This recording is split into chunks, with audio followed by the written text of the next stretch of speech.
Quand tu es ectomorphe, tu dois manger énormément à te faire mal au ventre. Qui n'a jamais entendu cette phrase? Si tu stagnes toujours et que malgré tous tes efforts, tu n'arrives pas à prendre un seul gramme, c'est à cause de cette phrase que tu te répètes. En réalité, tu n'as pas besoin de te gaver telle une noix à Noël pour atteindre ton objectif.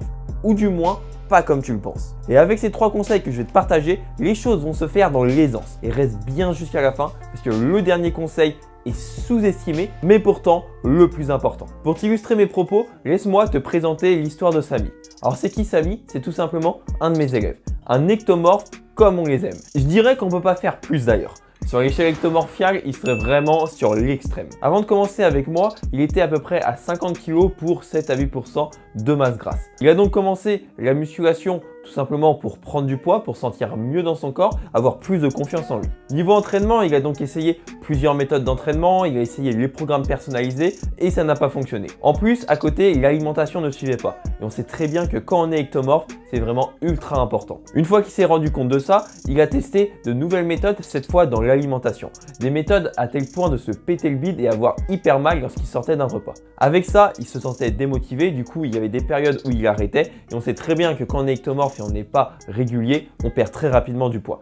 Par exemple, il suffit juste d'avoir une petite gastro pendant 1 à 2 jours et on perd 4 kg. Donc toutes ces méthodes, 1, ne fonctionnaient pas, 2, lui faisaient mal au ventre et 3, du coup, lui faisait abandonner. Samy et moi, du coup, on s'est contactés, on a eu un appel ensemble et lorsqu'il me décrivait sa situation, je comprenais tout à fait parce que j'ai pu voir ça avec d'autres élèves. Lorsqu'on n'a pas les bonnes méthodes de nutrition, d'alimentation sur comment se nourrir, qu'est-ce qu'il faut manger, etc., c'est très dur de prendre du poids en tant qu'ectomorphe. On a donc revu son alimentation et on a commencé à implémenter des aliments très denses en calories qui permettent tout simplement de limiter le volume alimentaire. Et d'ailleurs, je lui ai très récemment demandé, sur une échelle de 1 à 10, tu trouves que l'alimentation est difficile à combien? Il m'a tout simplement répondu 5 sur 10. Et comme tu peux le voir avec l'histoire de Samy que je viens de te raconter, quand tu es ectomorphe, tu peux vraiment prendre du poids tout simplement parce que en 4 semaines, il est passé de 50 à plus ou moins 54 kg. Donc, qu'est-ce qui a permis ça? Alors oui, certes, Samy est quelqu'un de très assidu sur sa diète. D'ailleurs, le mindset est super important tout simplement parce que si tu ne prends pas de bonnes habitudes et tu n'es pas régulier, tu n'auras pas de résultat.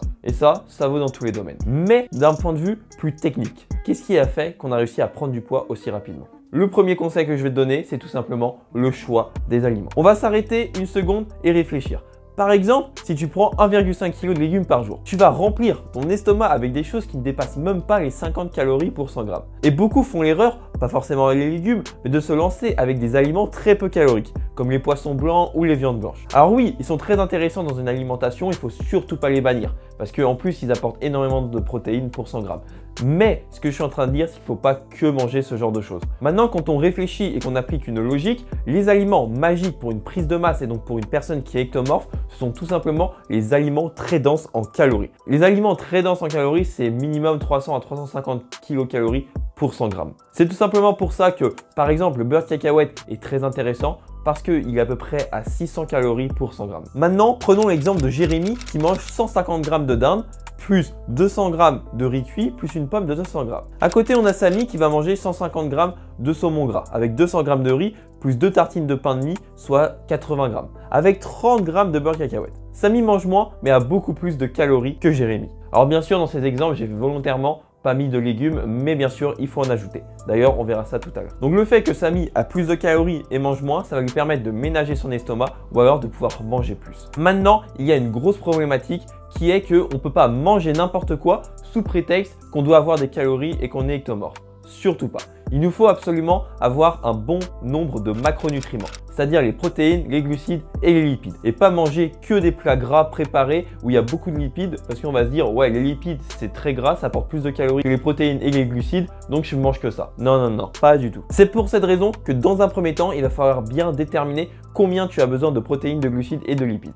Pour ce qui est des protéines, c'est à peu près 1,8 à 2,2 grammes ton poids de corps. Ensuite, pour ce qui est des lipides, c'est à peu près 1 à 1,3 g ton poids de corps. Et pour ce qui est des glucides, ça va être à peu près 50-60% des calories générales. Et il faut aussi pas négliger les lipides parce que comme je te l'ai dit tout à l'heure, ils valent 9 calories pour 1 gramme alors que les protéines et les glucides, ça vaut 4 kilocalories pour 1 gramme. Deuxième problématique, c'est que tu dois aussi avoir des micronutriments. Et beaucoup des micronutriments se retrouvent dans les fruits et les légumes. Et le problème des fruits et les légumes, c'est qu'ils sont remplis d'eau, donc ils te calent très rapidement au niveau de l'estomac. Et en plus, ils sont pas riches en calories. Donc ce qu'il faut faire, c'est pas non plus en manger manger des quantités astronomiques, mais quand même avoir au moins 600 à 800 grammes de fruits et légumes dans ta journée. Comme ça te permet d'avoir beaucoup de micronutriments et donc avoir un corps qui reste en énergie et qui fonctionne bien. Et dernière erreur à ne pas commettre et que beaucoup font, et c'est vraiment dommage parce que ça ne te permettra pas d'optimiser tes performances à l'entraînement. Tu seras tout le temps fatigué, sans énergie, donc moins productif, et tu auras moins de testostérone et donc moins de chances d'aller vers les femmes. Et cette erreur, c'est tout simplement de manger des aliments de piètre qualité. Ces aliments, c'est les plats préparés, c'est les junk food,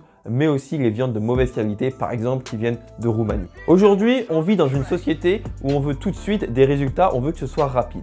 Du coup, ça nous en fait à oublier l'effet cumulé des habitudes. Si on n'a pas de gros résultats rapides directement comme ça, on a l'impression de ne pas avancer et de stagner. Par exemple, lorsqu'on est ectomorphe et que l'on veut prendre du poids, c'est pas en voulant manger énormément à chaque repas et comme ça pendant tous les jours qu'on va prendre du poids. Par exemple, dans notre cas avec Samy, ce que l'on a fait, c'est qu'on s'est fixé un objectif qui était précis, réalisable.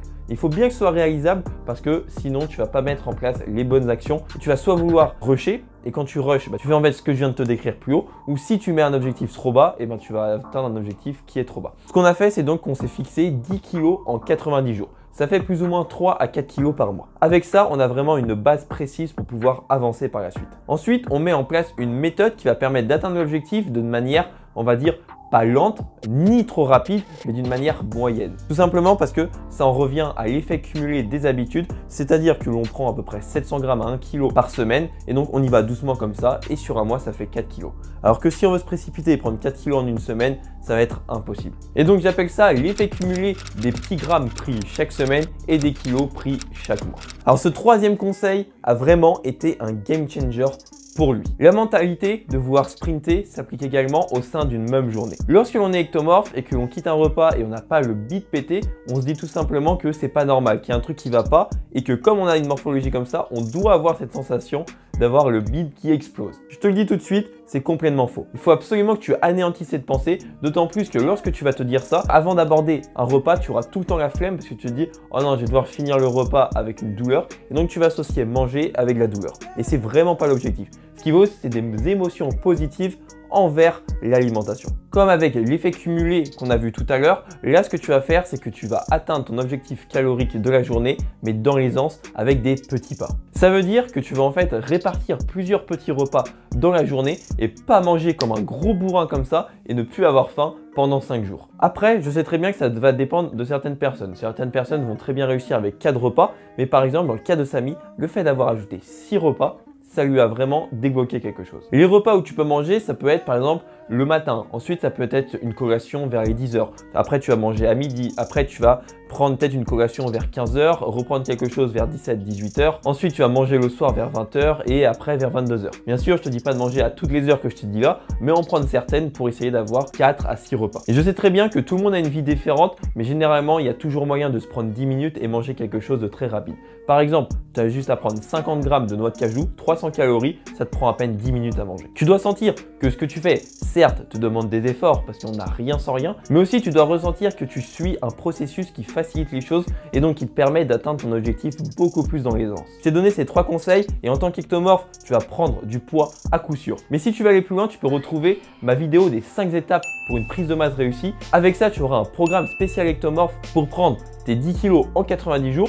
En plus de ça, tu vas voir les 10 livres et chaînes YouTube qui vont te permettre de progresser ultra rapidement, ainsi qu'un extrait de ma formation Body Changer. C'est une formation où tu as une multitude de vidéos entraînement, nutrition, tu as plein de programmes d'entraînement, tu as aussi des recettes qui vont te permettre de progresser le plus rapidement possible. Si tu as aimé la vidéo, mets un petit like, abonne-toi, mets un petit commentaire pour retrouver toutes mes vidéos ectomorphes et sur le power building, la méthode que j'utilise avec mes élèves pour prendre de la masse musculaire. Moi, je te dis à la prochaine.